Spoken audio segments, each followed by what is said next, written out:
जब दुर्योधन ने 5 गांव भी देने से मना कर दिया, अब युद्ध के अलावा कुछ शेष नहीं रहा, फिर भी पांडव युद्ध करना नहीं चाहते थे। युधिष्ठिर युद्ध करना नहीं चाह रहे थे। तब कुंती ने श्री कृष्ण जी से यह कहा, धर्मराज से मेरा यहाँ संदेशा कहना कि वहाँ किस अंदेशे में पड़े हैं, युद्ध क्यों नहीं करते। इससे वे क्षत्रिय धर्म से दूर है।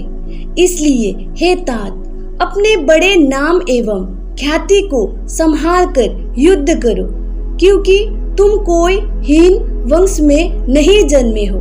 फिर हे पुत्र, मन में क्या विचार कर कायर हो गए। अब तक तो कुरुवंश के कोई आज्ञाकारी सेवक भी युद्ध से नहीं डरे हैं। तुम राजा शांतनु के कुल में उत्पन्न हुए हो, जिनके युद्ध से देवता और राक्षस भी भय करते थे। तुम्हारा मातृपक्ष भी निष्कृष्ट नहीं है। राजा यदु का वंश संसार में प्रसिद्ध है। तुम सूरसेन के नाती हो, जिनका सुंदर यश संसार में सब प्रकार प्रसिद्ध है, जिन्होंने पृथ्वी के बहुत सारे राजाओं को जीत लिया, और जो बचे रह गए वे आज भी भयभीत रहते हैं। इस प्रकार तुम्हारा मातृपक्ष पितृपक्ष सूरवीर और धैर्यधारी है, जो सारे संसार में प्रसिद्ध है। परंतु हे पुत्र, उसमें अब तुम कायर उत्पन्न हुए। हे कृष्ण, तुम समझा कर कहना कि वे हमारी यह शिक्षा मान अपने शत्रुओं को मारकर अपना राज्य करे। यदि मौन साध कर तुम चुप रहोगे तो राज्य नहीं मिलेगा, और फिर वन को ही गमन करो। अस्त्र और बख्तार कवच का त्याग कर दो और कमंडलू लेकर भिक्षा तट करो, या तो मैं जो सिखलाती हूँ वहाँ करो कि साहस करके अपने शत्रु को मारो। यदि आकर कौरव से नहीं लड़ते हो तो मैं विष खाकर मर जाऊंगी। भीम से हमारा संदेश कहना कि तुम्हारा प्राण कैसा कायर हुआ है। तुम्हारी सूरवीरता की संसार में प्रसिद्ध है। हे पुत्र, तुम युद्ध नहीं करते हो, यहाँ अच्छा नहीं करते हो। मुझे तुम्हारा ही सबसे अधिक भरोसा है। सो अब तुम्हारा बल प्रक्रम कहाँ चला गया। तुम विराटपुर में छिपकर बैठे हो। हे बेटा भीम, डरने से राज्य नहीं मिलेगा। जिस राज्य के लिए चारों युगों में सब राजा तपस्या करते हैं, उस राज्य को स्त्री के समान दूर बैठकर तुमने त्याग दिया। क्या इसी अकाज के लिए तुम चुप होकर दूर बैठे हो? तब धनु विद्या किस कार्य के लिए सीखी थी? गदा युद्ध करना किस कार्य के लिए सीखा था? तुम्हारा वहाँ कुछ भी प्रभाव तो आंखों से नहीं देखा। राजा के आगे हमारा संदेश कहना कि भ्रम को त्याग आकर युद्ध करो।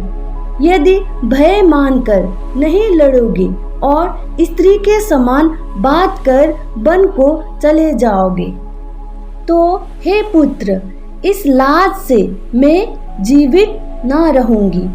इसी से तो राजा दुर्योधन तुम पर हंसता है। विराट नगर में दुर्योधन हार गया, परंतु हे पुत्र, अब तुम्हारे बाण निष्फल हो गए। पहले जो प्रतिज्ञा की थी उसे तुमने भुलवा दिया और अपनी वृद्ध माता के युद्ध के दावे को तुम भूल गए। हमको तुम्हारी ही सबसे बड़ी आशा थी, सो शत्रु का भय मानकर तुम नहीं आते। देवता, दानव और गंधर्वा जिसमें बड़ा बल है, वे धनुर्धर भी तुम्हारे बाणों को सह नहीं सकते। गंधर्वराज को तुमने अपने आगे युद्ध में हरा दिया, उसका मान भंग कर उससे दंड वसूल कर ले आए। अब दुर्योधन आदि ही तुम्हारी बराबरी के रह गए हैं, इसलिए अब अपनी प्रतिज्ञाओं का स्मरण करके युद्ध करो। तुम अपना वहाँ पराक्रम भूल तो नहीं गए, जो दुर्योधन का भय मानकर तुम युद्ध नहीं करते। इससे तो यही जान पड़ता है कि तुमने क्षत्रियों के सब धर्म ही खो दिए। यदि तुम मेरा दुख देखकर भी युद्ध नहीं करते हो तो हे अर्जुन, तेरे धनुष बाण को धिक्कार है।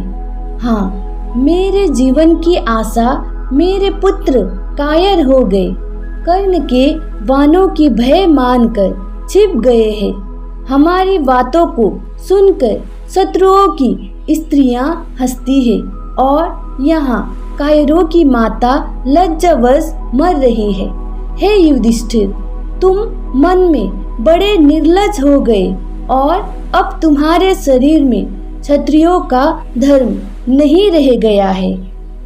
हे कृष्ण, नकुल से जाकर यह संदेश कह देना कि तुम्हारी जीर्ण माता विष खाएगी। हे पुत्र, तुमसे बलवान तो और कोई नहीं था। तुमने पश्चिम के सब राजाओं को जीत लिया था। क्या तुम अपने उस बल और पुरुषार्थ को नहीं जान रहे हो जो तुम भी दुर्योधन का भय मानते हो? तुम्हारे धनुष पकड़ते ही तो पृथ्वी कांपती थी, सो तुमने लज्जा त्याग दी और पृथ्वी को खो दिया। तुम तो धर्मात्मा और बड़े बलवान हो, सो तुमने अपनी वृद्ध माता को भुलवा दिया। हे कृष्णचंद्र, मुझे सहदेव बड़ा प्रिय है, परंतु वहाँ भी मुझे इस विपत्ति में भूल गया। हे कृष्ण, तुम उससे हमारा यह संदेश कहना कि सारी शंका त्याग कर तुम युद्ध करो, राज्य मिलेगा। मेरी यहाँ सत्य सम्मति है, विजय होगी, इसमें कुछ शंका नहीं है। हे श्री कृष्ण, तुम द्रौपदी से यह कहना कि कुछ दिन मन में और धैर्य धारण करो, तुम यहाँ राज्य पाओगी। भगवान की कृपा से इसमें कुछ संदेह नहीं है। हे प्रभु, तुम धर्मराज को समझाओ और कुछ वहाँ उपाय करो कि जिसमें युद्ध हो जावे। सारा संसार कहता है, जो सुनने में होटाई प्रतीत होती है, इसलिए अब बिना युद्ध के यहाँ बड़ी निम्नता की बात है।